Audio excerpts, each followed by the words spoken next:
Bismillah, walhamdulillah, wassalatu wassalamu ala rasulillah. Assalamu alaikum rahmatullahi wa barakatuh. So last year is when I first started becoming active on Twitter. I didn't really get Twitter before that. I didn't really like it.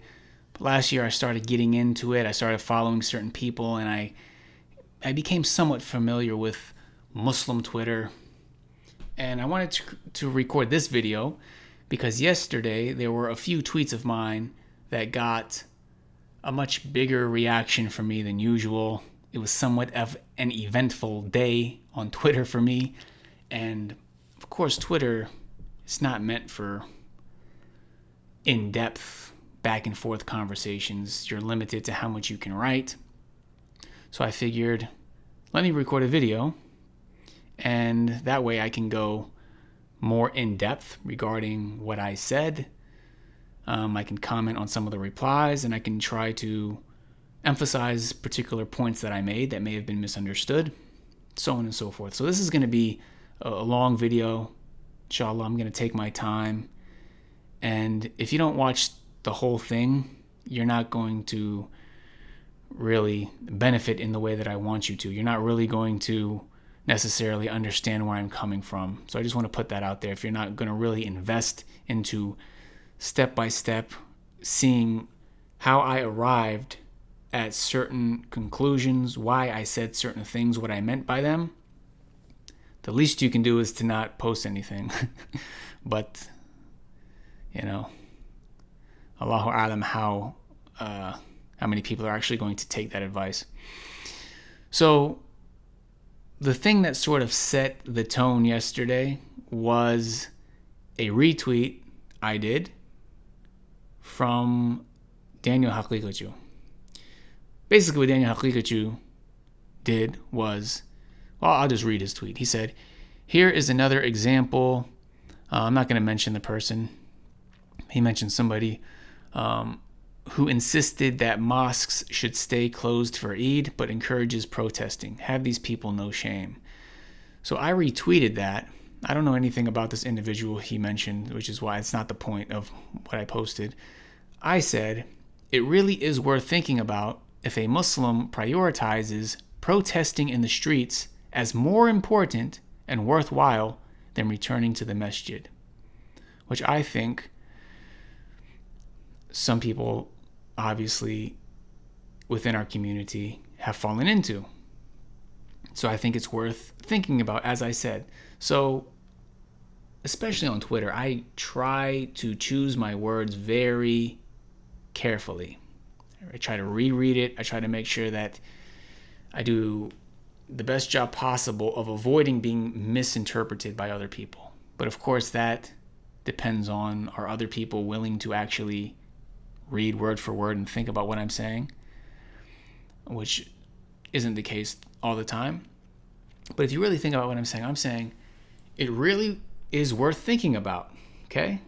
It's like a mental exercise. Let's think about this for a minute. About if a Muslim prioritizes protesting in the streets as more important and worthwhile than returning to the masjid, which some people obviously. So let's think about this, right? I'm not passing a fatwa. I'm not saying anything. I'm saying let's think about this. If one prioritizes one over the other, okay?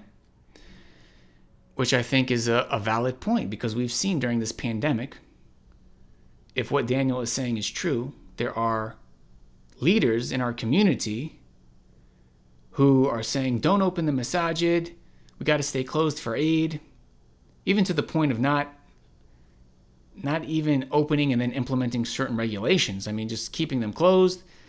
But then once a protest arrives, that is something where we can put the pandemic to the side and not worry about social distancing, not worry about the spread of the virus, not worry about all these things. We can hit the streets. I think that that's something worth thinking about as a community, how we arrived at that. What are the implications of that? So what ends up happening is after I posted this tweet, people responded to it, which led me to make some of the other tweets that got a bit more attention. But I wanted to take it step by step. Okay, so this is the first thing that opened up this can of worms. So one of the first replies, if not the first reply I got, was, "Of course protesting is more important than the masjid. Why wouldn't it be? Life lost cannot come back. Qada can be done for salat." So I responded, I said, "Is this a fatwa you're passing?" And this really set the tone for what comes next from me. And this is a major problem with Muslim Twitter, with social media, with Muslims in general, is talking about the deen without knowledge, without qualifications, passing fatwa left and right, saying, I'm going to quote this hadith, and I don't speak Arabic, I'm not a scholar, I've never studied in depth, I'm just going to quote a hadith, apply it to this situation, and pass a fatwa, and speak on behalf of the Messenger of Allah. Speak on behalf of the Messenger of Allah. Speak on behalf of Allah subhanahu wa ta'ala, saying that this is the haqq from Allah. And you have no qualifications to do so. And I'm saying that as somebody who, at least, I'm not bigging up myself. I studied Islam full time for 8 years in Medina with scholars. And I would never, inshallah, speak beyond my means, pass a fatwa. Okay? If you closely look at all my videos and posts, I never pass fatwa. Okay? If I ever share a fatwa about something, I'm not passing it. I'm not just speaking for myself. I'm quoting scholars. I'm quoting people who are qualified. Yet there are people who had no qualifications and they just speak about the deen. This is something we have to give more attention to. This is something we have to recognize. Perhaps people, they just don't recognize it. We're so used to living in a world where people just speak about everything. And because they have social media, everyone's free to post whatever they want. So people just talk and just post, and people have just become so accustomed to this that when they speak about the deen of Allah, it just gets bunched into everything else. Okay, people don't put any more thought into talking about what their favorite breakfast sandwich is versus talking about a hadith from the Prophet ﷺ and how it applies to us today, and whether or not protesting in the streets is sunnah or wajib or what have you. So this was I think my biggest issue with everything, because, well, I don't want to get too into it right now, but because this deen, what's so special about Islam is that it's been preserved, okay? And when people start talking without knowledge, it's no longer about preservation. It's no longer about getting authentic information. And that's how people go astray. That's how past nations went astray. So, moving on, that is number one, which sort of led to more of my other tweets. But another thing to think about, right, about this particular tweet, because like I said, I choose my words very carefully. And even if other people don't choose their words as carefully, what they say carries a lot of meaning. And if you really look and analyze at what they're saying, there's so much that you can find about where they're coming from. So one thing is that there's a fatwa being passed here. Of course, protesting is more important than the masjid. That is a fatwa. You are making a legal verdict right now. You are saying protesting is more important than the masjid. Okay, so that's number one. And then number two, why wouldn't it be? Life lost cannot come back. So, not only is he passing a fatwa, but he is conflating the loss of life, okay? He is conflating, if you will, fighting injustice and saving lives with the protesting that's going on in the streets. And this is another thing that led to further tweets from me, as you'll see, inshallah, is that we have this idea in our heads that when we protest, when we hit the streets, we're saving lives. We're fighting injustice. People just assume that this is the right thing to do and that they're going to get what they want from it, okay? I don't want, for example, police brutality, particularly against African Americans anymore in this country. How do I solve that? I go to the streets. We all rush to the streets. We protest. We chant slogans. We whatever you see going on right now, we do that, and then therefore, it's going to solve this problem, right? There's this assumption that that's just a given fact, okay? Whereas that has to be established first. So there's many layers to this, and people jump to so many conclusions and they make so many false assumptions that, it leads to these sorts of conversations and these sorts of issues. So another person said, yes, I'm sure that joining the fight against injustice is pretty important at this time than going to the masjid, which is a closed space and will not allow you to necessarily keep your distance.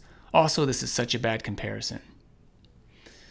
All right, so again, if you really read into what people say, there's a lot that you can derive. So, yes, I'm sure that joining the fight against injustice is pretty important at this time than going to the masjid. Now, you see how she changed the words, right? She didn't say protesting is more important than the masjid. She said joining the fight against injustice. Joining the fight against injustice is not exclusive to joining these protests in the streets.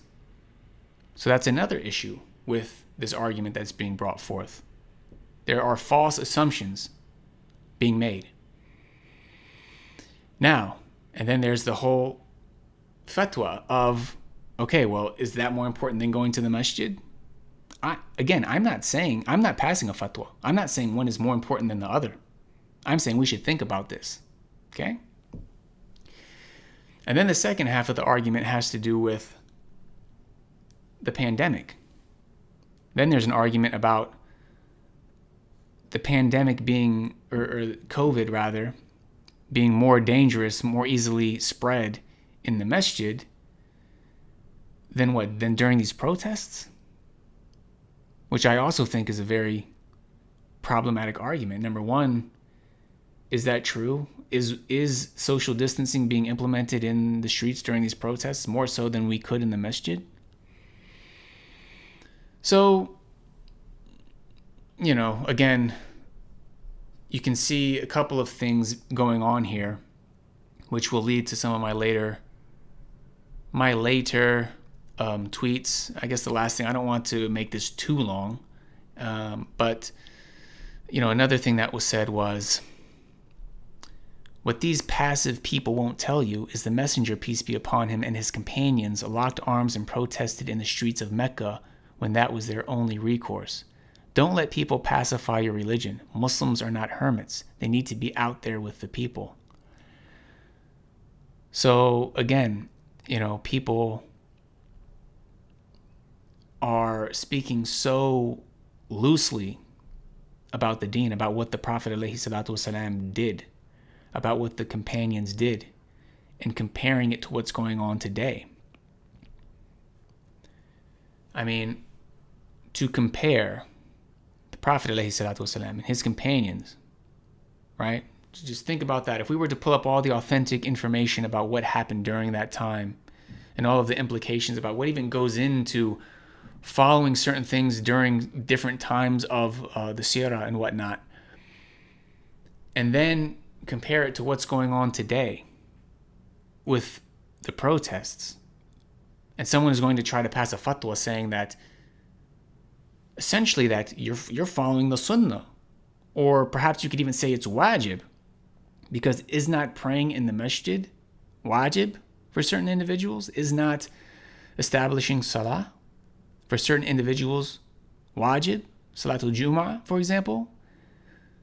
So to say that these protests are more important, are you trying to say that it's wajib? Should all the Muslims just now, are we sinful for not going out and protesting? Like this is the implications people don't seem to be aware of when they speak so freely and loosely about the deen of Allah subhanahu wa ta'ala. So this is sort of what led to some of my later, and I'm not going to go through every single reply and whatnot, but this led to me thinking about how, through my experience when it comes to protesting, and about how there are Muslims And I'm not making takfir of anyone.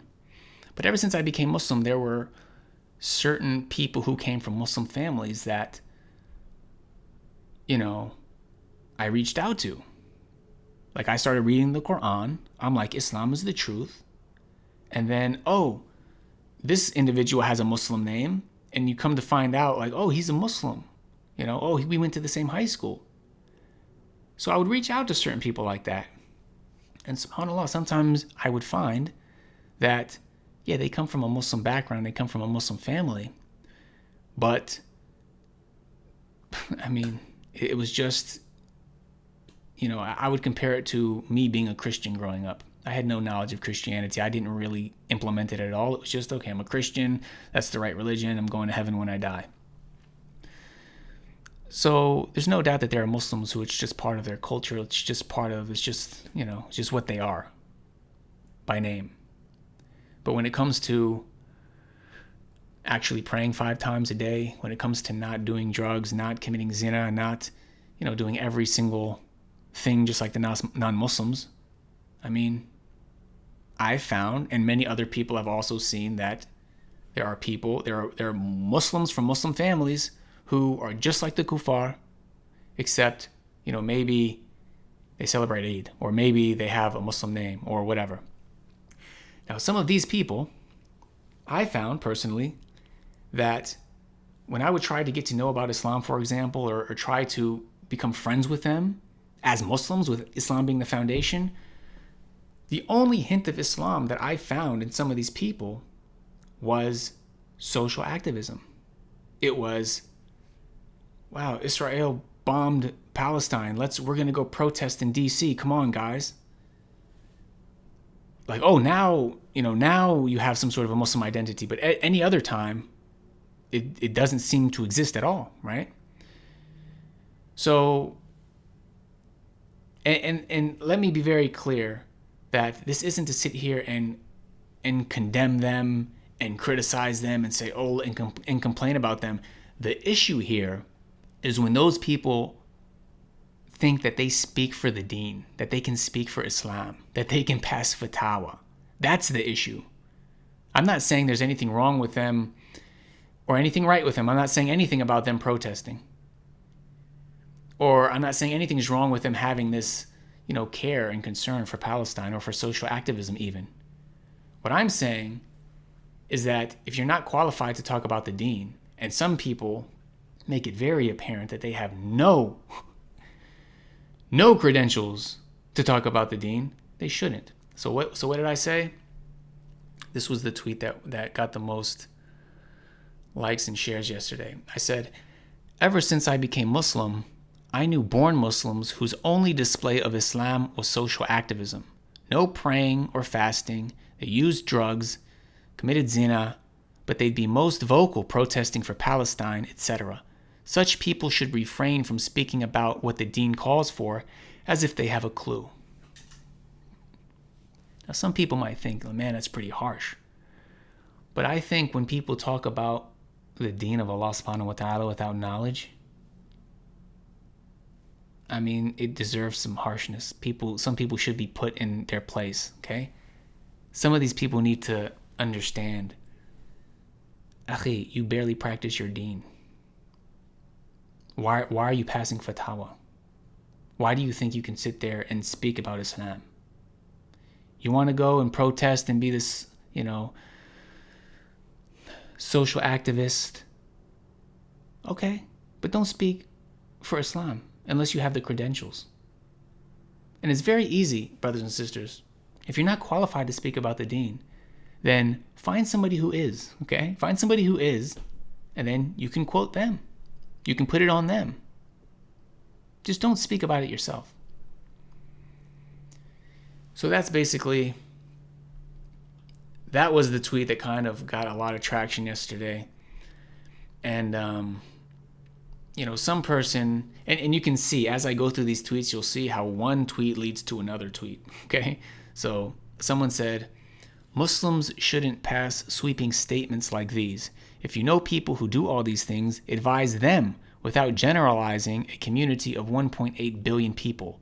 I'm sick of reverts complaining about born Muslims. We're not all the same. Please understand this. So I'm sure many of you caught the irony of that, the extreme irony, right?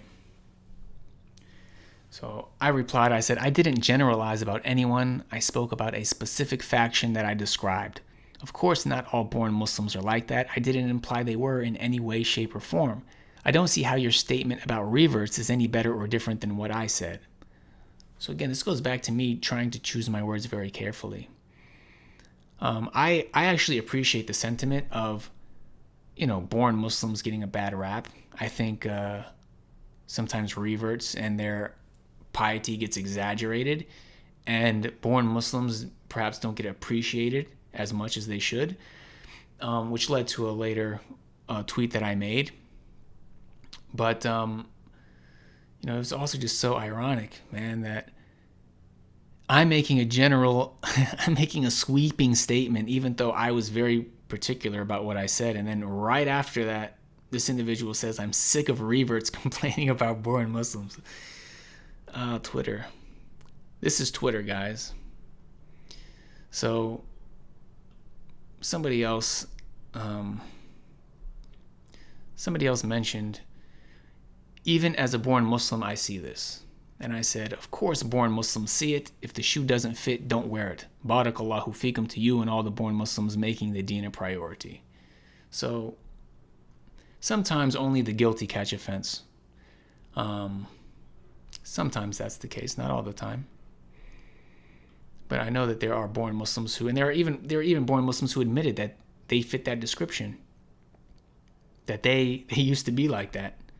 So it's a reality, and it must have some truth to it, I would imagine, if it got so many shares and likes and comments. So then the next tweet that I wanted to mention was, a clear sign of how much liberal thought has infiltrated the Muslim psyche is how many subconsciously believe that the first and foremost way to make positive change is to flood the streets with signs, shouting, and slogans, meanwhile completely belittling Tawheed, Dua, and the Masjid. Now again, I try to choose my words very carefully and meticulously, especially on Twitter. Okay? Anyone who uses Twitter, you know that you have to compact it. You have to go back and delete stuff because you're going over the limit. So, for anyone to have an issue with what I just said, I feel like they have to, there must be some sort of guilty conscience there. Because think about this. A clear sign of how much liberal thought has infiltrated the Muslim psyche is how many subconsciously believe that the first and foremost way to make positive change. Okay? Key words. First and foremost. You can't just overlook that. That's a major part of what I'm saying. The first and foremost way to make positive change is to flood the streets with signs, shouting, and slogans. Meanwhile, completely belittling Tawheed, Dua, and the Masjid. Now, I feel like there was a lot of people who had, well, I wouldn't say a lot. Things get exaggerated. If you just have a few people who have an issue with something you say, it gets blown out of proportion. But, think about that. I can admit that before becoming Muslim and before really studying my deen and trying to transform the way that I view the world, I thought the same thing. I thought, hey, you want to make a change about something? Protest, hit the streets, shout, make signs. Like that's what I thought. I can admit that. Can other people admit that? Can you admit that when you see something wrong, that's the first thing that you think about? That you don't think to make dua? That you don't think about Tawheed, about how Allah subhanahu wa ta'ala is in control of everything? That nothing happens except by the will of Allah? But rather, first and foremost, keywords, you think, I got to protest? Do you not think that that's significant to realize, to identify? I'm not saying that these things are mutually exclusive. I'm not saying that, again, I'm not passing any fatwas. I'm not saying that protesting is halal or haram or wajib or anything. I'm saying let's think about where these thoughts come from. Is it from the deen? And again, people who already have this sort of liberal ideology within them, like I admitted that I once had, they will try to then look in the Sunnah, look in the Sirah, look in the Quran, and try to justify it, even though they have no qualifications to pass a fatwa or to say anything like that. But the point I was saying is that they're not even necessarily mutually exclusive. Let's just say for the sake of argument. That somebody did want to protest. Could you not still protest, yet at the same time not belittle tawheed and dua in the masjid? Could you not understand that Allah is in control of all things? And that no matter how much we protest, no matter how much we shout and hit the streets, unless Allah helps us, nothing is going to change. And likewise, even if we don't hit the streets and protest, if Allah wants things to change, there's nothing that we can do to stop Allah from changing things. This is the foundation of Islam. This has to be the foundation of our worldview. This is what all the prophets called to.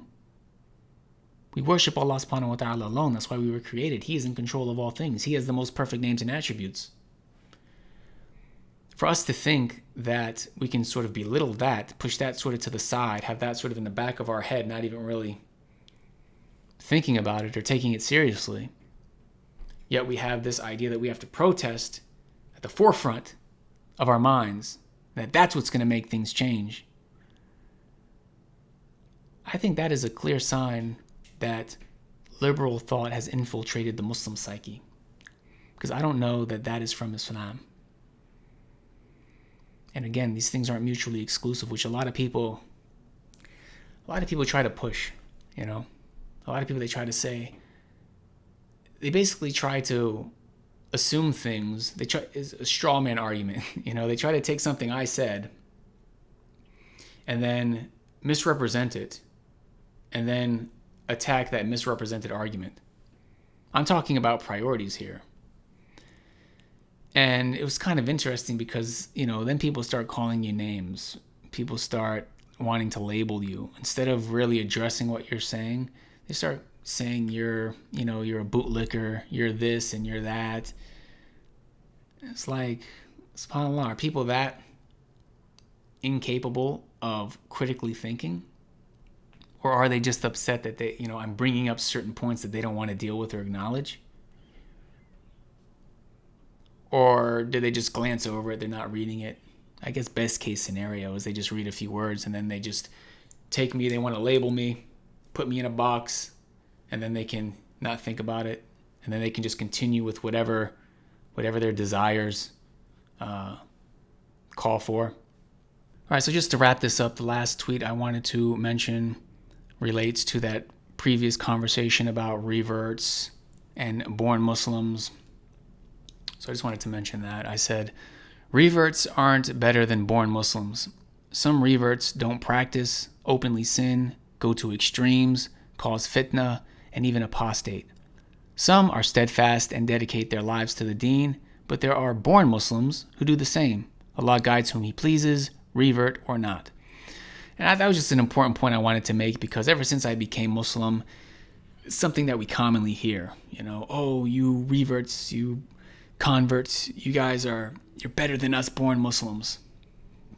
And I don't argue with people because I understand they're trying to be nice. When people try to be nice to me, I try not to throw it back in their face. And I also do understand, especially now having been Muslim 10 years and meeting new Muslims myself. I mean, there is something that comes with an individual embracing Islam, and you see that light in their face and how dedicated they are to the deen. So I get that, but it tends to be exaggerated, I think, because there are reverts who have the same issues that born Muslims have, and there are born Muslims who are better, that go above and beyond even reverts in terms of practicing the deen and their impact on society and the Muslim community and seeking knowledge and spreading it, so on and so forth. So that's just something I wanted to point out. And someone else, they asked me my thoughts on these different terms, on, for example, the term revert versus the term convert. And I said, I personally prefer convert because it's more universally understood and doesn't imply that I knowingly left Islam at one point and then returned to it. But I understand why revert is such a good and powerful term since it refers to the fitrah. Both are fine with me overall. So some people, they try to make this big deal about which term you use. If you say convert, they're like, no, you mean revert. And even I got a reply. Somebody replied and said, what did they say? Oh, it's not showing up. But I believe somebody replied and said, no, it has to be revert or something. But yeah, I mean, if I'm speaking to non-Muslims and I say I converted to Islam, they understand that. If I say I reverted to Islam, they don't, then I have to start explaining, the fitrah and this and that, which can be beneficial. I mean, remembering the fitrah is extremely important. But I mean, we're just talking about language here, and either one, but both serve a particular purpose. But another thing about the term revert is that, sometimes there's this connotation that like I knowingly left Islam, like as if I grew up. Yes, the fitrah, we believe that the fitrah is something instilled in us where we are born upon Islam. However, it can give the wrong impression as if I grew up knowing about the Prophet Muhammad alayhi salatu wasalam and then I left Islam and then I reverted back. But like I said, it's not worth having an argument about, both are fine with me. And that does it for this video. So I just wanted to, I guess I just wanted to delve a bit more into some of these issues, which you can't really express on Twitter due to just the format and how it's set up. But, may Allah guide all of us. May Allah keep us from speaking about the deen without knowledge. May Allah guide us to understand the gravity of that. One of the reasons why Islam is so special is because it's been preserved. I mean, anybody who has searched for the meaning of life, who has studied the different religions, the different philosophies, and this is what makes Islam what it is. It's truly from Allah subhanahu wa ta'ala. It's been preserved.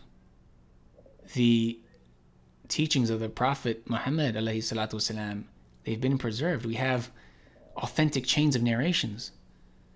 Other religions don't have this. They simply don't have it. It's exclusive to us. So for us to not appreciate that, for us to not understand the significance of that, is extremely problematic. And when we start talking about the deen without knowledge, we are going against the preservation of our deen. It's not, when people start adding things, they start changing things, they start speaking without knowledge, misrepresenting the deen, we start going down that path of not presenting Islam properly and leaving the truth. So it's not some little insignificant thing to do.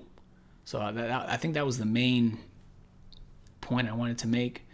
And also just to think about where some of these perceptions of reality and fighting injustice and our priorities, like where do we get them from? Are we getting them from the Quran and Sunnah?